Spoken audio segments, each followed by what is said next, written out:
We are live in London Down on Whitehall outside Downing Street for what is the fourth big farming protest since the budget last October. Farmers coming from all over the country, there's a good few thousand who've come down here with some very expensive farm machinery, which we'll talk about in a minute. Angry, of course, at that government policy, that idea of introducing an inheritance tax, a 20% inheritance tax on farms worth over £1 million. Really real concern amongst the farmers here, not only that it could put some of those small farms out of business, but also the legacy of farms and some of those more elderly farmers we've been speaking to who are in their 80s, who are really concerned about what the implications of this is going to mean for them and their families. Let's have a quick chat before we have a little walk around the crowd with Tom Bradshaw, the NFU President, who has already addressed the crowds here, Tom. As I said, this is the fourth protest we've had outside Downing Street. There's been protests up and down the country as well. We had your conference last week, you had a meeting with the Treasury the week before. I think the one first thing to mention is that there still seems to be no movement, no budging from the government. It's incredibly frustrating. All of the farming organisations went into Treasury 2 weeks ago today to provide a solution for government, a solution that still raises the tax revenue, but it doesn't have the impact that this pernicious policy is going to have. It enables the investment in the future of food production in this country. At the moment, the tap has been turned off for the future investment. Farmers have got no confidence. They don't want to improve their balance sheets because they're going to have to pay a tax on it. When I see what's happening with the situation in the Ukraine, we saw the line in the Labour manifesto, food security is national security. There's never been a more important time for this country to invest in the future of food production. It's farmers that produce the country's food. It's a confident farming industry investing today that delivers food security tomorrow. And at the moment, that investment is turned off. Is it the case now that the NFU, other farming groups, would be happy, understanding that perhaps they're not going to scrap this policy, but let's make some changes? I know the NFU has talked about a clawback system, but even if they reduce that 7-year rule down to 12 months for the most elderly farmers, perhaps increase the value of the farms from £1 million, would that suffice? Well, I think the beauty of the clawback policy is it actually answers all of the questions and still raises the Treasury the money that they need. So I don't know what is wrong with that proposal. So at the moment, I think we've been very fair in providing a solution which will work for the Treasury. It raises the same money, and if they needed to flex around 7 or 10-year holdover relief, then we'd be quite happy to have that conversation. But the principle is it will raise the revenue, but it also enables the investment today, and it takes those elderly people out of the eye of the storm. Now, I heard you talking about 80-year-olds. I mean, tragically, on Saturday, I had an email from the grandson of a 96-year-old who's had a stroke. Now, that 96-year-old has no ability, no way he can possibly plan his way through this. I don't believe any government policy should have that human impact that the policy does today.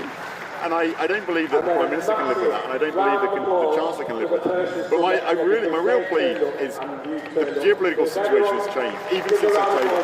This was wrong in October, but when I look at that global situation today, food production, the tap doesn't get turned on and off in the same way that you turn a factory on and off. We've got to get farmers confident, we've got to get farmers investing, and we all need to come together with government to provide the solutions for 70 million British consumers to give that safe, secure supply of affordable food. That's what farmers want to do, that's what we proudly do day in, day out. We want to get back to that, but government needs to come to the party. Tom, the concern amongst farmers is, of course, that if this comes in next April, they won't be able to afford it. The government says you've got 10 years, but we know that the profit margins on farms mean that they might be all of their profit every year for 10 years. So that's what most farmers are saying. What happens to farmers if that tax comes in for Well, the farm will end up being sold, but what this tax policy change actually does is create a whole new sort of investor class in land, up to £1 million worth of land, inheritance tax free. Because of the changes to pension taxes, people are now incentivised to buy land up to £1 million rather than having money in a pension. So they've created a new class of investors. So I don't believe for one moment that land prices are going to fall. But the amount of land you buy for up to £1 million is not a viable farming business. So it may well go into delivering for the environment or to pony paddocks and a bit of sheep grazing. But it's not going to be a commercial farm that's producing this country's food at a time where we must be investing for the future. Tom Bradshaw, the NFU President, thanks for speaking to us. Thank you. very much.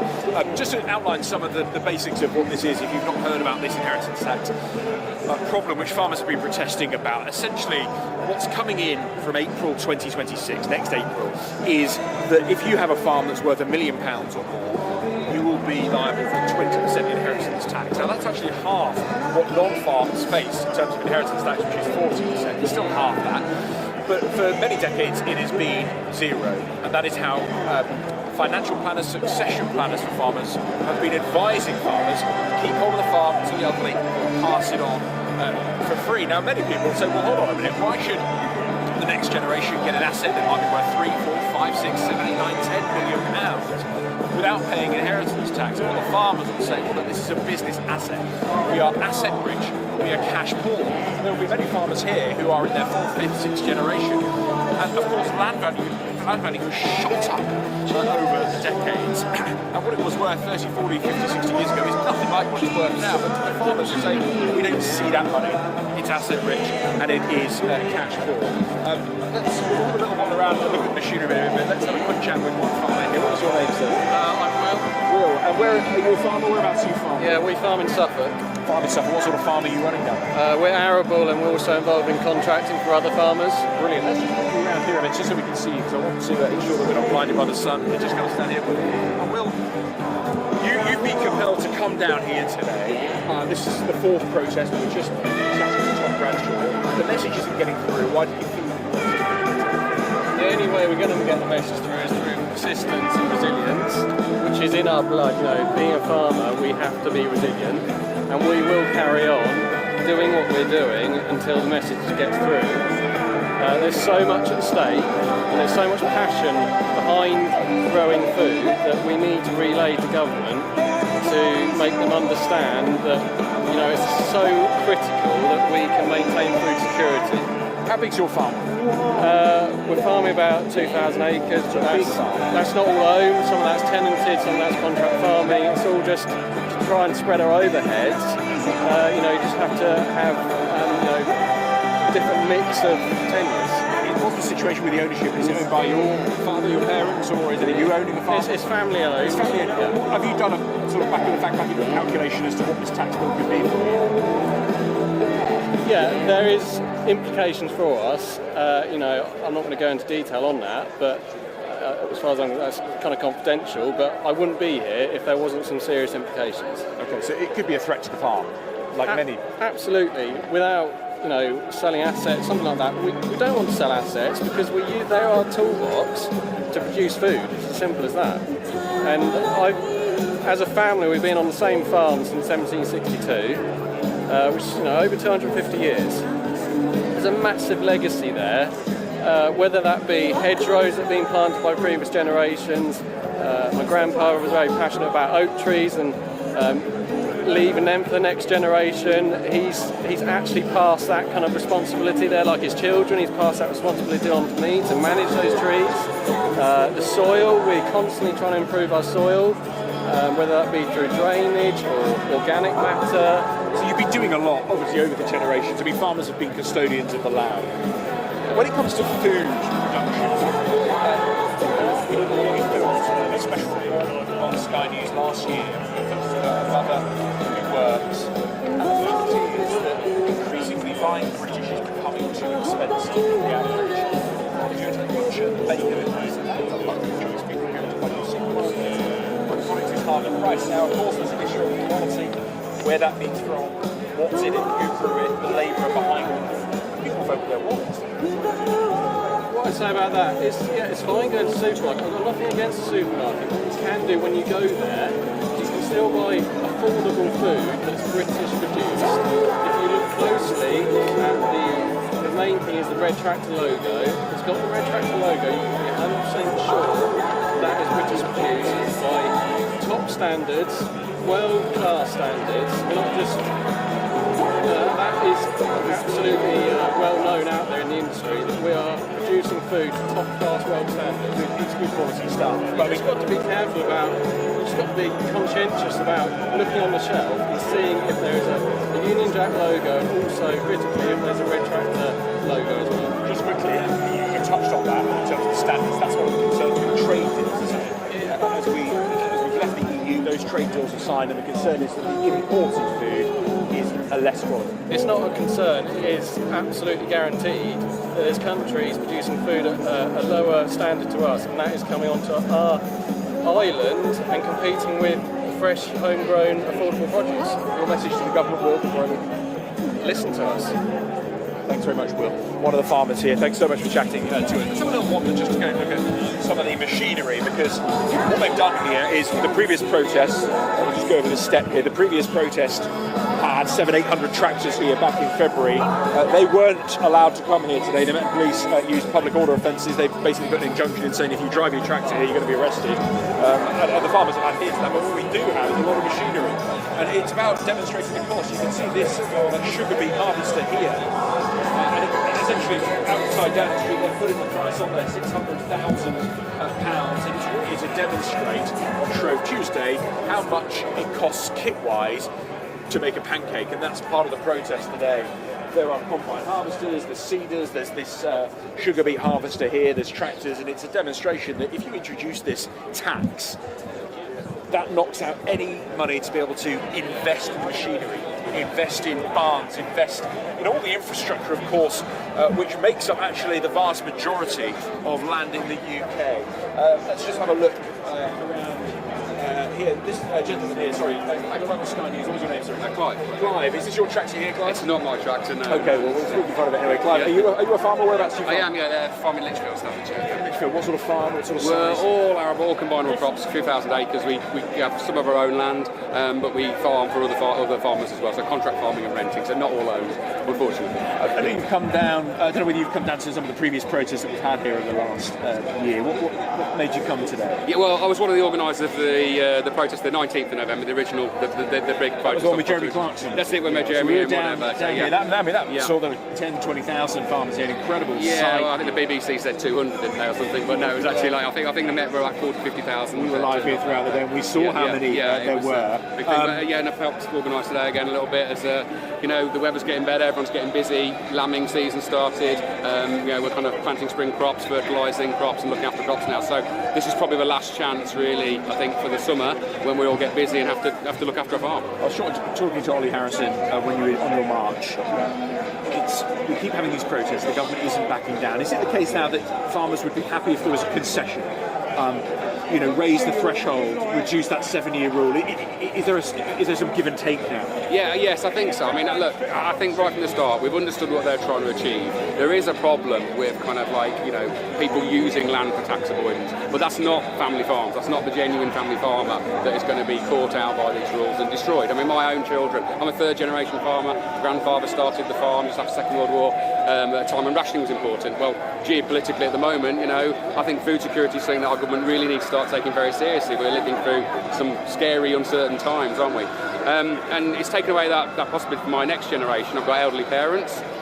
We've taken advice in the past and we've organised our affairs, but the advice was always that, under those current rules, that the land and the farmhouse, for instance, was best left in their name. Now, there's ways, we keep hearing people on social media say, we can rearrange this, you've got time to gift it and whatever. Well, if your parents are in their 80s or they're ill, there's not time. It takes 7 years to give something away in tax terms. So, concessions like that, they wouldn't leave our kind of elderly generation of farmers. At the moment, they're in this limbo. If they die before April 2026, it doesn't affect them. But that's the big problem, isn't it? Because there are farmers in their 80s, late 80s, early 90s, who are in this horrible predicament. We were talking about with Tom Bradshaw, whereas if they die before April, they might save their family millions in tax. They're literally wishing their lives away right now, and that's just so sad to see of a generation that, the younger generations of farmers. We have great respect for our parents because of what they've done for us, and kind of given us the opportunity. It's a multi-generational occupation. You can't build a farm and kind of that stewardship custodian of the countryside. On paper, there's a wealth there on paper, but farmers don't see it. We see it as acres or cows, numbers of livestock that we have. We're just custodians of it for the next generation. I've never considered the concept of selling my farm, but now when my parents die, I will have to sell it. It will make some of it. That will make what's left unviable, and my children, my little boy Henry, will not get the opportunity to farm. That's the reality for you. That's the reality for me. There's no way, unless I borrowed a ridiculous amount of money, and which I the return on capital invested is not there. What we're paying back the loan over 10 years, it would cost me more than all my profits. So what would I live on? So for 10 years, you're looking at a yearly payment. I mean, I don't know if you've done the back of the calculation. Well, it's simple, isn't it? It's a 20% tax that's on there, right? So over 10 years, that's 2% a year. Industry return on capital investment, the industry average is 0.5%. So there's a 1.5% gap. The government insists that it's only the 500 biggest farmers, and it just won't affect small farmers. I think we've proved this time and time. If it's only 500 farms, why are so many farmers coming? This is what, there's the 19th rally, however many tens of thousands. There's been 2 big tractor rallies since. There's been protests all over the country. Social media's full of it. And the whole industry is in such a state right now. We've got no confidence. Yeah, they want growth. Yeah, farmers, we know how to grow things. Yeah, maybe we could give them some advice on how to grow the economy. And to do that, you need confidence in running a business. A farm is a business like anybody else. We need the confidence to invest in our businesses, to make them more efficient, increase our productivity. If we do that, if they help us do that, and we need to do that multi-generational, because it's a long game farming. You can't farm 1 year at a time. You can't hardly farm 1 generation at a time. It's a long game.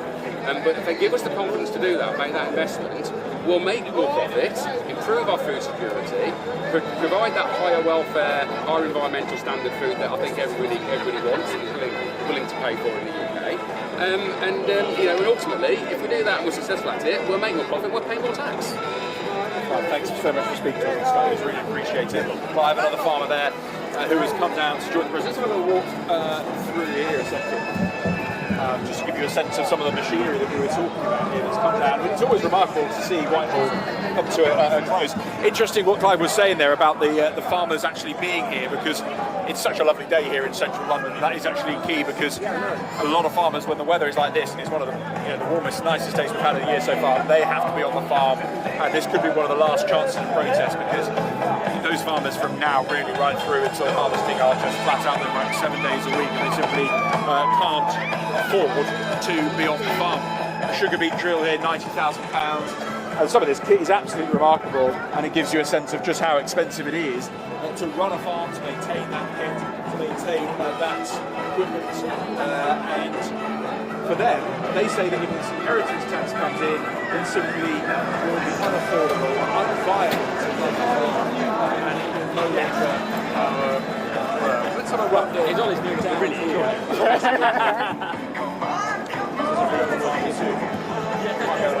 Quick chat with. No farmers don't feel very slogan, of course, we've seen all the photos. Sky News, what was your name, sir? James and Andrew. Are you? You're both farmers. Whereabouts are you farming? Both brothers, North Essex. North Essex. What sort of farm are you running there? So 100% arable. So anything that goes through a combine harvester. We were just chatting to Clive, one of the farmers there, who was saying that if this tax comes in April, okay, you've got 10 years to pay that off. It just completely wipes out any form of profit each year. Is that the case? Yeah, you can't do anything. There's no way. The average return on equity capital is less than 1%. So anyone can do the maths, and you can't pay that off within 10 years. What's the makeup of your farm? So brothers running it now. How many generations have been in the family? We would be third generation farmers on the home farm. We also bought land. We've expanded our business over the last 20 years.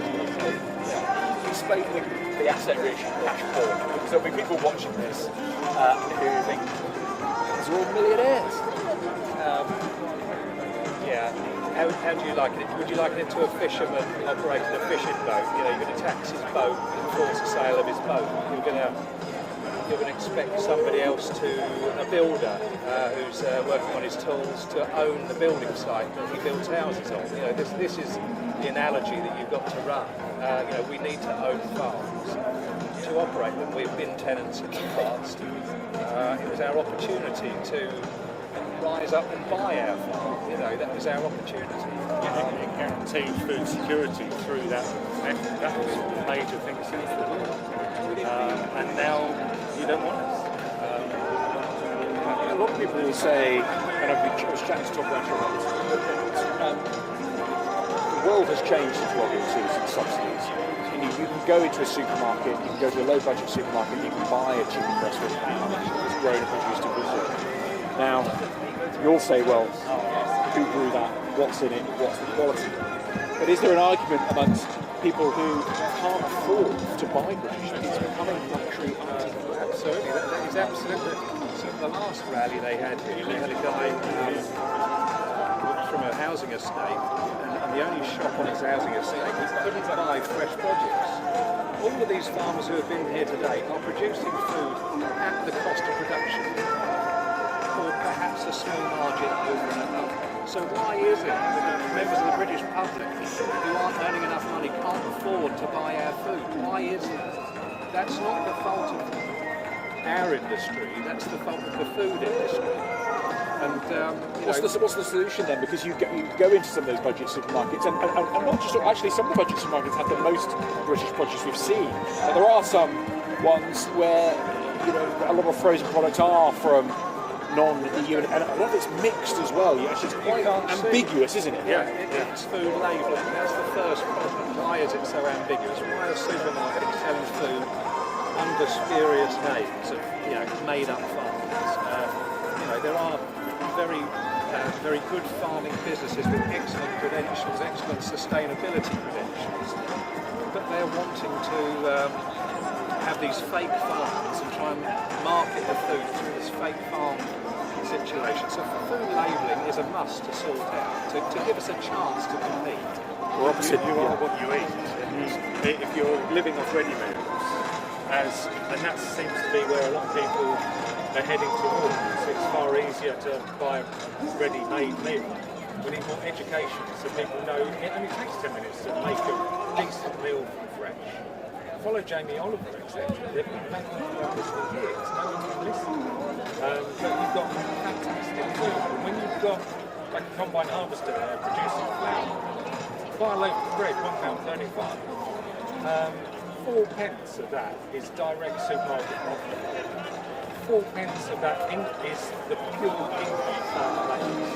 So the income has got to, you've got to take all the costs out. The supermarket handles it at 3 pence, the farmer handles it for 18 pence. That's the analogy that we need. So we need a bit of a sort out of who earns what out. Just lastly, we're opposite Downing Street here. What message to your staff? Just come and talk. Just come and talk to us. Don't keep shouting us out. And that's the problem. Thank you so much for chatting to us. I really appreciate it. And that's the problem. The Prime Minister hasn't spoken to them. The Chancellor hasn't spoken to the farmers either. They had a meeting with the Treasury and it wasn't with the Chancellor herself. So they are asking for people, for those in the top of government, to come and have that conversation and be more open about it. I've been covering these demonstrations since the start of February last year, and every single one since the budget in October. And I think one thing that is to say is that there is a feeling that there is a concession here. They understand perhaps that they're not going to get the government to scrap this policy entirely. They may well have conceded that, but what they would like are those concessions. For those elderly farmers, let's not have this 7-year period where if you live after 7 years you'll be exempt from the tax, because quite frankly there's a lot of elderly farmers who don't think they'll live 7 years. They need that lowered so that they can be exempt. It's been thrown on them with just a year's notice, and they're saying that's simply not enough. And another thing is that £1 million threshold. If your farm's worth $1 million or more, then you pay 20%. Can we raise that 2, 3, 4, 5 million? They say that will take out the smallest of farmers, which the government says will not be impacted. The government insists that their support for farmers is steadfast, and that it will only affect around 25 to 27% of the biggest farms, the 500 biggest farms in the UK. That is something the NFU say simply isn't the case. Thanks very much for watching the stream here. We'll of course continue to bring you the very latest developments on the farming campaign, on the inheritance tax debate, but that's all for now from Whitehead.